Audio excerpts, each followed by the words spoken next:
There is there's a massive difference between sitting in your comfortable living room, Hmm. right, just staring at a beautifully drawn, incredibly detailed topographical map of a mountain, Oh, yeah. and like actually having your boots on the rocky, freezing edge of a cliff with the wind just threatening to throw you over. I mean, they are completely different realities, aren't they? One is perfectly safe, it's intellectual and, entirely theoretical. You can just trace the path with your finger all day long. Right, right. But the other reality, the cliff itself, that demands blood, sweat, and absolute terrifying presence. And that gap, that terrifying leap between the comfortable map and the actual cliff is exactly where we are dropping you today. Welcome to this deep dive. It's going to be a heavy one. It really is. Today, we are exploring a truly mind-bending piece of source material, curated by researcher Ben Hod. We're looking at the foundational curriculum of the Alesis Levi School of High Magic, specifically Key 1, Unit 1, Action. Which is just a phenomenal text to explore. For those who might not know, Eliphas Levi is the pen name of Alphonse Louis Constant. Right. And the text we are looking at today, it marks a crucial, really a historic pivot in his masterwork. He's shifting his readers away from his first volume, which was all about theoretical dogma. What he literally calls the maps. Exactly, the maps. He shifts from that into the second volume, which is all about practical ritual, which he calls the keys. And really, the entire mission of this deep dive is to truly understand the sheer mechanics of that shift. Levi is doing something revolutionary here. He wants to drag the concept of, quote-unquote, magic out of the realm of cheap superstition. Yeah, spooky folklore and parlor tricks. Exactly. He wants to reestablish it as a rigorous, exacting 19th century science of the human will. And to grasp the gravity of what he's attempting, we really have to look at the historical backdrop. Levi is writing in post-Enlightenment France. Right. And he's a former Catholic seminary student, isn't he? Yeah, he abandoned the priesthood. And the society around him in the mid-1800s is just completely fractured. On one side, you have this rigid, traditional ecclesiastical authority of the church, which is, slowly losing its grip. Sure. And on the other side, you have the rise of a soulless, hyper-rational industrial materialism. Think steam engines, telegraphs, the positivist movement telling everyone that only physical matter is real. So he's caught between these two extremes. Exactly. Levi looks at both of them and essentially says, you're both missing the hidden underlying architecture of reality. His goal was to elevate magic to an empirical discipline, like a literal science of the soul for a modern age. Okay, let's unpack this because the entire text, and honestly, our whole conversation today, hinges on one foundational, incredibly demanding axiom that Levi puts forward right at the start. He says, to be, one must do. It sounds deceptively simple, doesn't it? Almost like, I don't know, a motivational poster you'd see in a corporate office. Yeah, like something on Instagram. Right. But in Levi's framework, it is a total subversion of René Descartes' famous philosophical idea, I think, therefore I am. Oh, wow. I didn't even put that together. Yeah, Levi is arguing the complete opposite. He's saying that if you just sit around thinking, you don't actually exist in the occult calculus of the universe. Let's dig into the specific language he uses because it is heavy.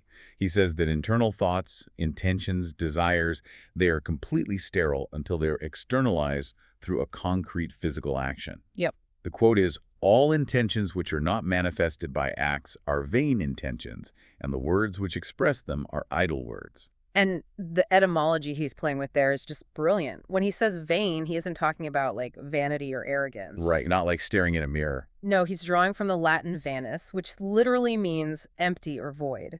In Levi's cosmos, emptiness is the ultimate sin. And his use of the word intention traces back to the Latin intendere, which means to stretch forth or to aim a weapon. Okay, I see. So an intention isn't just a wishful thought. It's an arrow nocked in a bow. Exactly. But if you never release the bowstring, right? If that arrow never strikes the material world through a physical act, the energy just dissipates into nothingness. Wow. Idle words are just phantoms trapped in your throat. He's deliberately inverting the classical biblical idea of the word becoming flesh. In Levi's system, if there is no physical action, the word remains a ghost. It never achieves reality. The source material brings in this incredibly helpful modern metaphor that I think really grounds this for us. It compares Levi's axiom to computer programming. Oh, this is a great analogy. Right. Think about it. A programmer can sit at a text editor and write thousands of lines of brilliant, perfectly structured code. It has logic, it has architecture, it has immense potential. That code represents Levi's intention. It has the complete capacity to change the system, but only in theory. Yes, because if you never hit run to actually compile that code, it has no reality in the digital universe. It does absolutely nothing. It's just a static text file. Exactly. In programming, there's a thing called comments. They're lines of text you write in the code meant only for other human developers to read. And the computer completely ignores them when it runs. Precisely. Levi's saying that if you just have ideas but no execution, your intentions are essentially just comments in the source code of reality.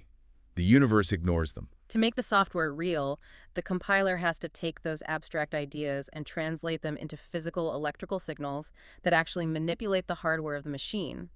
The thought must become electricity. But wait, let me pause you there and push back on this for a second. Sure. Because I'm really trying to square this circle.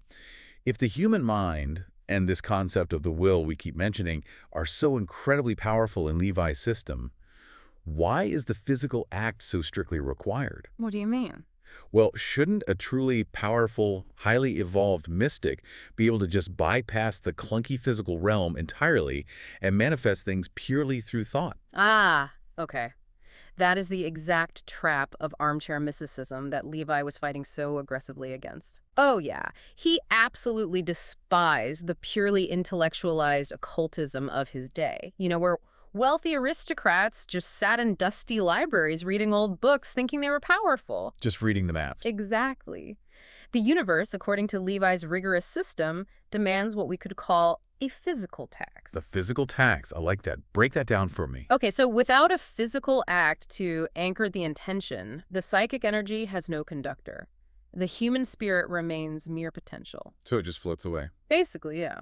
Yeah. Levi was deeply influenced by the Western esoteric tradition, which dictates that you must complete the energetic circuit. Right. The divine spark, your willpower, it has to press against the heavy, resistant matter of the physical world. It needs friction to become real. Okay, I get it now. Without paying that physical tax of action, you are left stranded in a state of intellectual paralysis. I want to pause and apply this to you, the listener, right now, because this isn't just about 19th century magic. Think about how many times you've had, like, a brilliant idea for a new business or a creative project or even a new fitness routine. We all do it. Right. You lay in bed at night, planning it perfectly. The intention is flawless. But because you never take that terrifying first physical step, because you never pay Levi's tax of doing the actual mundane work, the idea just dies in your head. It remains a phantom. Exactly. It's a very sobering realization, honestly. The universe doesn't care what you thought about doing. It only registers what you physically anchored into its framework. Which brings up a massive question. If we are paying this physical tax and our actions are acting as the conductor, what exactly is the current we are conducting? What is this energy we are plugging into? Levi calls it the astrolight. The astrolight. Yeah, this is really his signature concept. It's the engine of his entire magical theory. He defines the astrolight as a ubiquitous, fluidic medium, a universal plastic mediator that permeates everything and responds directly to human willpower. Hold on, let me stop you there. Yeah. Universal plastic mediator is a really heavy, dense academic phrase. Fair enough. What does plastic actually mean to a 19th century occultist? Because my mind immediately pictures like a giant Tupperware container floating out in deep space. That is a hilarious image, but let's clear that up. When Levi uses the word plastic, he doesn't mean synthetic polymer. Right, He why? means it in the classical sense of plasticity, something that is highly impressionable, moldable, and capable of holding a shape. Oh, like warm wax or something. Exactly, warm wax or wet clay. The astral light is an invisible, universal field of energy that connects all things, and it is plastic because human thought and willpower can imprint upon it, molding it into new realities. Got it. So it's like a cosmic invisible clay that responds to the human mind. And this is where Levi totally redefines the word miracle, which is crucial. Absolutely. Because when we hear the word magic or miracle today, we immediately think of, like, a wizard in a movie shooting sparks from a wand, or a wrathful deity sitting on a cloud breaking the laws of physics to part an ocean. Right, and Levi says no, absolutely not. Yeah. What's fascinating here is how he bridges the gap between religion and science. Levi frames miracles as extraordinary nature or exalted nature. It's all good nature. He believed the cosmos is a system of unbroken, rational continuity. A miracle is never a violation of natural law. In his view, that would be absurd. The universe doesn't break its own rules. Okay, then what is it? Instead, a miracle is a highly sophisticated acceleration of natural laws by an enlightened operator who simply knows how to manipulate this astral light. So if I see someone perform a quote-unquote miracle, it's not that they broke physics. It's that they're using a level of physics I just don't understand yet. Precisely. The text points out that the word miracle comes from the Latin miraculum, meaning an object of wonder. Huh? Levi argues that miracles only exist for the ignorant multitudes. And he doesn't mean ignorant as a moral insult. He means they literally just don't know the math. Exactly. They are structurally blind to the hidden mechanics. The crowd sees an impossible effect. They lack the education to trace the math back to the cause. Their minds break down, and so they call it supernatural. Because they are completely blind to the foundational Hermetic law. As above, so below. Yes. I want to make sure we explain that clearly for everyone. That's As above, so below basically means that the microcosm, right, the inner world of the human mind, is directly linked to the macrocosm, the outer physical universe. It's all connected. The magician isn't a wizard breaking rules. The magician is a technician of reality. They understand that a psychic movement in their mind, if it's backed by an ironclad will, produces a mathematically proportional ripple in the material world. It's a universe of mirrors. The inner state is reflected in the outer state. The magician is consciously authoring the exact phenomena that the uninitiated mistake for divine whim or, random luck. That makes perfect sense, but it leads us to a really dark turn in the source material. It does get dark. Yeah. If the astral light is just a natural force, kind of like electricity or gravity, and anyone can theoretically access it, why does the text frame this practice as so incredibly perilous? Well, Levi talks about the great and terrible question of actual works of magic.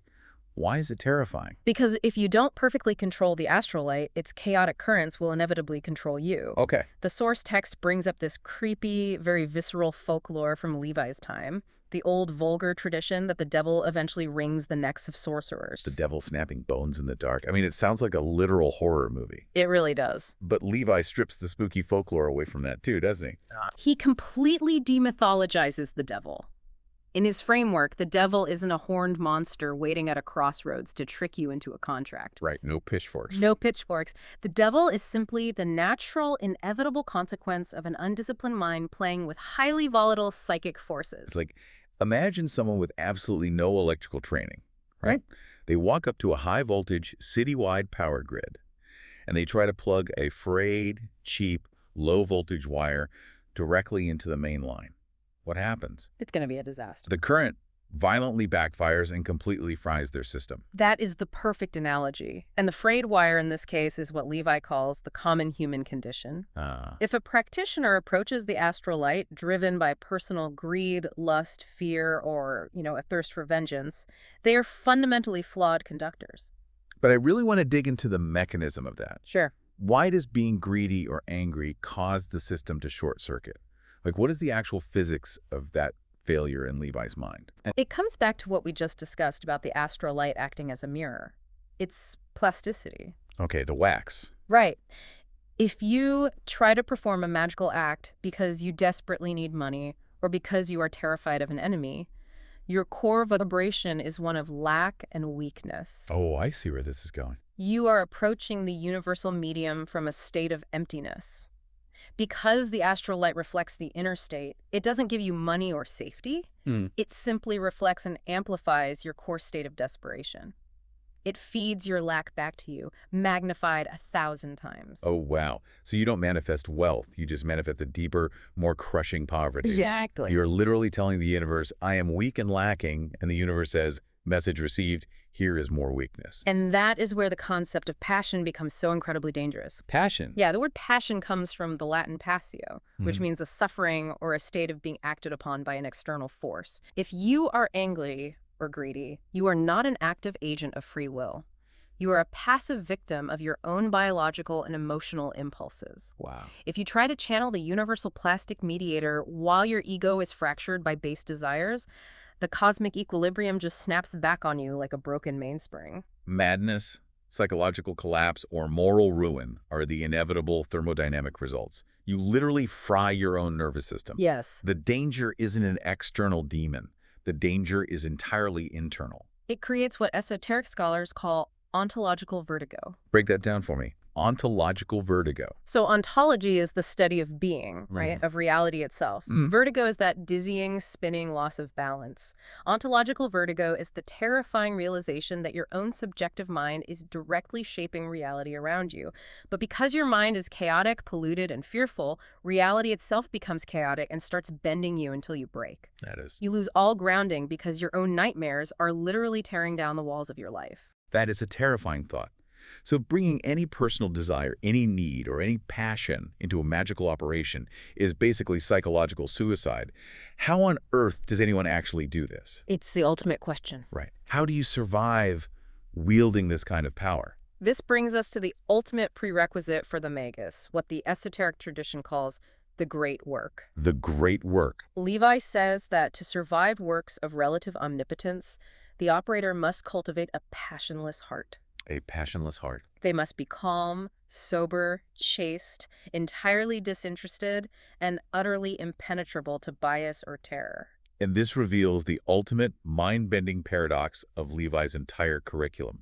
Here's where it gets really interesting. Yeah. To exercise absolute power over nature, you have to operate in the exact reverse direction of your own material interests. It is a stunning operational law of metaphysics. The text gives this incredible example. It says, the alchemist makes all the more gold, the more he resigns himself to privation and the more he respects poverty. Yeah. If you want to make gold, you have to genuinely, truly not care about being rich.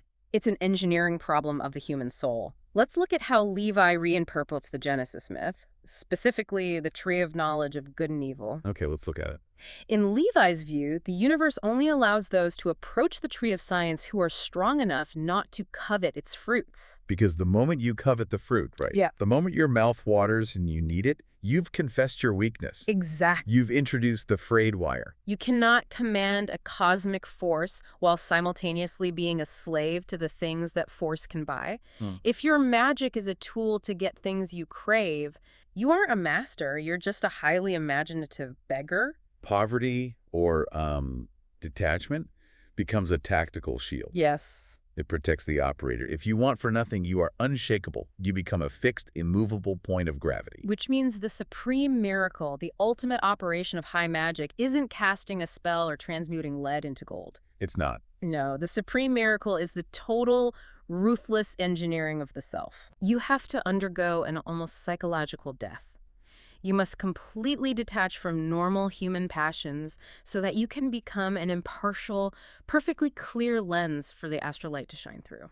And if there's any smudge on that lens, If there's any smudge of ego on that lens, the light hits it, heats up, and shatters the glass. so to be a god, you basically have to stop wanting to be human. It's an agonizingly lonely road. You are stepping entirely outside the karmic machinery of cause and effect, the normal reactions of desire and reward that drive like 99% of human behavior. Yeah. That total isolation is the only way to achieve what Levi calls rare superiority. Let's bring this all the way back down to the listener, to the modern person commuting to work or doing the dishes right now. Okay. If the barrier to entry is entirely psychological and doing this wrong will literally fry your nervous system, how does a modern person even safely attempt this kind of self-mastery? It's a huge challenge today. Right. We started with Levi's mission to move us from the map to the territory, from theoretical thought to concrete action. We know we have to pay the physical tax. And we know that to manipulate the environment around us safely, we must achieve a passionless heart. Right. And I think there is a profound, incredibly urgent application here for you, the listener, today. We live in a world that is structurally designed to constantly trigger your passions. Constantly. You are overloaded with algorithms designed specifically to extract your outrage, your lust, your need for validation, your fear of missing out. It's an entire economy based on fraying our wires. Exactly. In a culture like ours, Practicing true will, in the way Levi describes, means executing your actions without being enslaved to the immediate emotional rewards surrounding them. Meaning, It means building the business, doing the workout, or creating the art simply because it is your will to do so, without being chained to the outcome of whether it goes viral or makes you rich or gets you praised. it's the ultimate antidote to the instant gratification culture. It really is. You have to hit run on your intentions, but you have to do it with a completely detached heart. You do the work, and you let go of the fruit. It forces us to ask a very uncomfortable question. Are we the operators of our own lives? Or are we just the instruments being played by external currents of algorithms and advertising? That is a heavy, heavy question. Yeah. And it leads me to one final lingering thought drawn directly from Levi's text that I want to leave you with today. What's that? Levi says something incredible about why he is openly publishing these dangerous secrets in the first place. He says, to reveal the holiness of the mysteries is to make up for their profanation. The paradox of exposure. Right. He isn't worried about the secrets of magic falling into the wrong hands because he realizes he can protect the secrets simply by putting them right out in the open. Hiding in plain sight. Exactly. By exposing the actual mechanics of magic so clearly as this grueling, lonely, almost impossible science of absolute self-mastery, the revelation itself becomes a new kind of veil. Because the bare truth is simply too difficult for most people to endure. They will read it, realize how much work it takes, and walk away. It really makes you wonder, in our modern age, where everyone is desperately looking for endless life hacks, 5-minute shortcuts, and instant power, is the ultimate secret to reality perfectly safe, sitting right out in the open on a library shelf or in a deep dive discussion. Probably. Not because it's written in some unbreakable code, but simply because the uninitiated multitudes lack the agonizing spiritual discipline required to actually execute it. The manual is sitting right there. The map is drawn. But are you willing to step out onto the freezing edge of the cliff? That is the great and terrible question we all have to answer. It certainly is. Thank you for joining us on this journey from the map to the territory. Until next time, keep digging deeper. I had maps on the wall, blue ink on my hands, a mouth full of thunder.